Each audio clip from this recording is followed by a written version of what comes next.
بسم اللہ الرحمن الرحیم۔ دریا نے نہر سے پوچھا، کیا تیرا دل نہیں چاہتا کہ تو سمندر بن جائے؟ نہر نے جواب دیا، بڑا بن کر کھارا ہو جانے سے بہتر ہے کہ چھوٹا رہ کر میٹھا رہو۔ جو ہر حال میں خوش رہنے کی عادت ڈال لے، زندگی اس کو تنگ کرنا چھوڑ دیتی ہے۔ عاجزی اختیار کیجیے، کیونکہ انسان کی اکڑ خدا کی پکڑ پر ختم ہو جاتی ہے۔ لالچ ایسی پیاس ہے جسے سمندر کا پانی بھی نہیں بجھا سکتا۔ اذکار کی چادر اوڑھ لو تاکہ یہ تمہیں انسانوں اور جنات کے شر سے بچائے، اور اپنی روحوں کو استغفار کے ساتھ ڈھانپ لو تاکہ تمہارے دن اور رات کے گناہ معاف ہوتے رہیں۔ زندگی میں کئی بار ہارنا بھی پڑتا ہے، منہ تک آئے الفاظ کو دبانا بھی پڑتا ہے، اپنی چند خواہشات کو مٹانا بھی پڑتا ہے، اپنی ساری انا کو مارنا بھی پڑتا ہے، اپنے جذبات کو چھپانا بھی پڑتا ہے، مگر ہارنے کے لیے نہیں، جیتنے کے لیے۔ اگر نفس کا تزکیہ چاہتے ہو تو 3 باتوں کو اپنی عادت بنا لو: نعمت پر شکر، تکلیف پر صبر، گناہوں سے توبہ۔ گالیاں کھا کر خاموش رہنا اتنی بڑی بات نہیں جتنا اپنی تعریف سن کر اپنے آپ میں رہنا بڑی بات ہے۔ گناہ کا علم بھی ہو اور اس گناہ کی سزا کا پتہ بھی ہو، پھر بھی گناہ میں لگنے والا سب سے بڑا جاہل ہے۔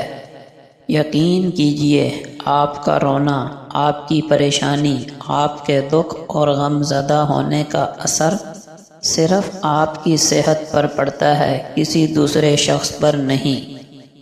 جب انسان پیدا ہوتا ہے تو کچھ ساتھ لانے کی اجازت نہیں ہوتی، جب مر جاتا ہے تب بھی کچھ ساتھ لے جانے کی اجازت نہیں ہوتی، مگر افسوس کہ اس زندگی اور موت کے درمیان یہی انسان وہ سب کچھ حاصل کرنا چاہتا ہے جو نہ ساتھ لایا تھا نہ ساتھ لے جا سکتا ہے۔ ہم تمام کاموں کے لیے پیشگی انتظامات کرتے ہیں۔ سردیوں سے پہلے گرم کپڑوں کا انتظام کر لیتے ہیں، گرمیوں سے پہلے ٹھنڈک کا انتظام کر لیتے ہیں، صبح ہوتے ہی دوپہر اور رات کے کھانے کا انتظام کرتے ہیں، رات گھر جانے سے پہلے صبح کے ناشتے کا سامان لے لیتے ہیں، بارش میں نکلنے سے پہلے چھتری لے لیتے ہیں، رات میں نکلنے سے پہلے روشنی کا انتظام کرتے ہیں، لمبے سفر پر جانے سے پہلے مکمل تیاری کرتے ہیں، لیکن قبر کی طویل زندگی کے لیے تیاری کرنے پر آمادہ نہیں، بلکہ اپنے آپ کو جھوٹی تسلیاں دیتے ہیں کہ دیکھی جائے گی۔ وقت گزرنے کے بعد اگر کوئی قدر کرے تو اسے قدر نہیں، افسوس کہتے ہیں۔ پھلدار کے نصیب میں ہے پتھروں کی چوٹ، یہ حوصلہ نہیں ہے تو پھر بے ثمر رہو۔ پرندوں کی آوازیں سننا چاہتے ہو تو پنجرہ خریدنے سے بہتر ہے ایک پودا لگا لیں۔ زندگی مسلسل جد و جہد اور جستجو کا نام ہے، کیونکہ اللہ پاک ہر پرندے کو رزق دیتا ہے مگر اس کے گھونسلے میں نہیں ڈالتا۔ علم کی طلب سے شرم نہ کرو، کیونکہ جہالت زیادہ باعث شرم ہے۔ ہمیں صرف اچھائی کرنی ہی نہیں چاہیے بلکہ دوسروں میں اچھائی دیکھنی بھی چاہیے۔ انسانیت کی اعلیٰ ترین شکل یہ ہے کہ بدلے میں کسی چیز کی توقع کیے بغیر دوسروں کی مدد کی جائے۔ اس دنیا میں اداس ہونے کی کوئی بھی چیز نہیں ہے سوائے ان گناہوں کے جو ہمیں جنت سے محروم کر دیتے ہیں۔ گفتگو ایسے کیجیے کہ امید کے دیے جلیں، دل نہیں۔ قدر ایسے کیجیے کہ آپ کے آس پاس والوں کو جینے کا حوصلہ ملے، مرنے کا نہیں۔ احساس ایسے کیجیے کہ انسانوں کو انسانیت کا یقین ہو جائے، انسانیت کے اٹھ جانے کا نہیں۔ قدرت نے دماغ کو دل سے اونچی جگہ دی ہے، اس لیے جذبات کو ہر حالت میں عقل کے تابع رکھنا چاہیے۔ نیکی سے محرومی پر افسوس نہ ہونا اور ارتکاب گناہ پر ندامت نہ ہونا دل کے مردہ ہونے کی علامت ہے۔ انسان شیطان کو اپنا بدترین دشمن سمجھتا ہے، لیکن شیطان کی بات ایک بہترین دوست کی طرح مانتا ہے۔ مثال دینا اور مثال بننا دو الگ باتیں ہیں۔ مثال دینا آسان ہوتا ہے اور مثال بننا بہت مشکل۔ دنیا میں ایک باپ ہی ایسا انسان ہے جو چاہتا ہے کہ میری اولاد مجھ سے زیادہ کامیاب ہو۔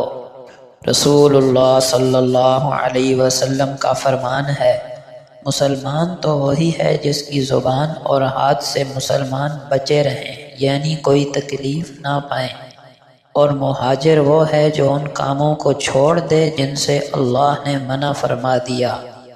آپ صلی اللہ علیہ وسلم کا فرمان ہے، کھڑے ہو کر نماز پڑھو، اگر اس کی طاقت نہ ہو تو بیٹھ کر، اور اگر اس کی بھی طاقت نہ ہو تو پہلو کے بل لیٹ کر پڑھ لو۔